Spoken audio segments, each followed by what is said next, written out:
aktualnya, yaitu fenomena ujaran kebencian dan komentar kasar di media sosial pasca viralnya kasus penghinaan publik terhadap figur publik atau pemerintah. Di era digital saat ini, media sosial menjadi ruang kita berbicara, berpendapat, dan berinteraksi. Tapi, pernahkah kita sadar bahwa bahasa yang kita tulis di kolom komentar bisa menyakiti orang lain? Bahasa Indonesia yang seharusnya mencerminkan sopan santun ini sering berubah menjadi alat untuk menyerang.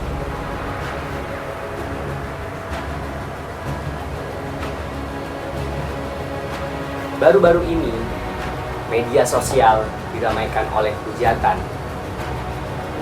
terhadap salah satu figur publik.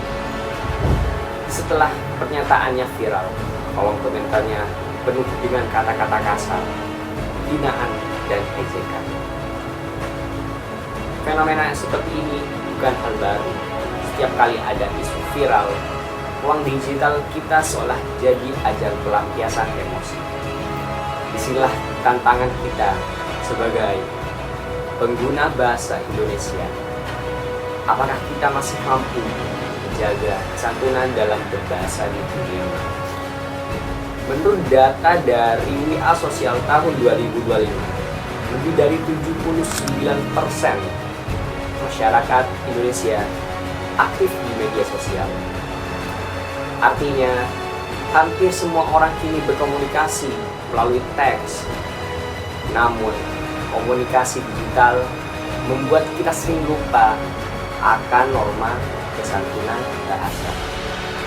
Kita tidak melihat ekspresi wajah, tidak mendengar intonasi, dan merasa aman di balik layar. Akibatnya, muncul komentar yang penuh emosi, kasar, bahkan merendahkan. Bahasa Indonesia yang seharusnya menjadi sarana mempererat malah digunakan untuk meretakkan hubungan sosial. Inilah bentuk kealpaan digital. Kita bangga bisa berbahasa, tapi lupa untuk beretika. Kampanye ini bertujuan untuk meningkatkan kesadaran masyarakat, khususnya generasi muda, agar lebih bijak dan santun berbahasa di dunia digital. Karena di balik setiap kata ada makna, dan di balik setiap komentar ada hati yang bisa berubah.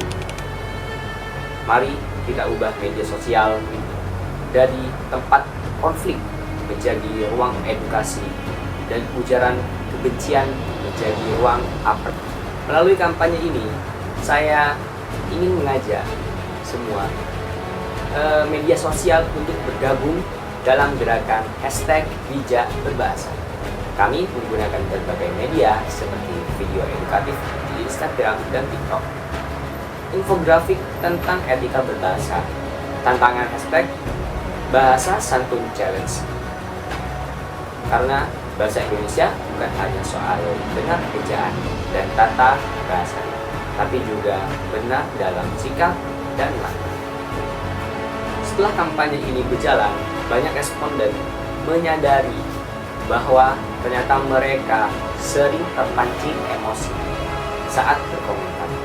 Sebagian mengaku mulai berpikir 2 kali sebelum menulis sesuatu di dunia maya. Itu artinya perubahan kecil bisa dimulai dari satu langkah sederhana. Menjaga kata, menjaga makna. Kita bisa berbeda pendapat, tapi tetap sopan. Kita bisa mengkritik, tapi tetap beretika. Teman-teman, yuk mulai sekarang kita jadikan bahasa Indonesia bukan hanya alat komunikasi, tapi juga cermin kepribadian kita. Jangan biarkan jempolmu melukai orang lain. Gunakan bahasamu untuk membangun, bukan menjatuhkan. Ikut tantangan #bahasa santun challenge hari ini. Tulis komentar positifmu di postingan yang kamu lihat dan ajak teman-teman mengikut. Bahasa menunjukkan bangsa dan cara kita berbahasa menunjukkan siapa kita sebenarnya. Mari bangga berbahasa Indonesia dengan santun. baik di dunia nyata maupun di dunia maya. Bijak berbahasa, bijak bermedia, ilmu cermin kepribadian. Terima kasih, saya akhiri. Assalamualaikum warahmatullahi wabarakatuh. Assalamualaikum warahmatullahi wabarakatuh. Saya di sini akan men-stitch komentar pada video lalu. Wah, videonya keren banget. Saya jadi sadar kalau komentar yang asal ketik ternyata bisa nyakitin orang lain. Mulai sekarang saya bakal lebih hati-hati berkomentar di medsos. Terima kasih atas tanggapannya. Tujuan utama kampanye ini memang untuk mengajak kita semua berpikir sebelum mengetik. Bahasa yang santun bukan berarti membatasi pendapat, tapi justru menunjukkan kedewasaan kita dalam menyampaikan pesan.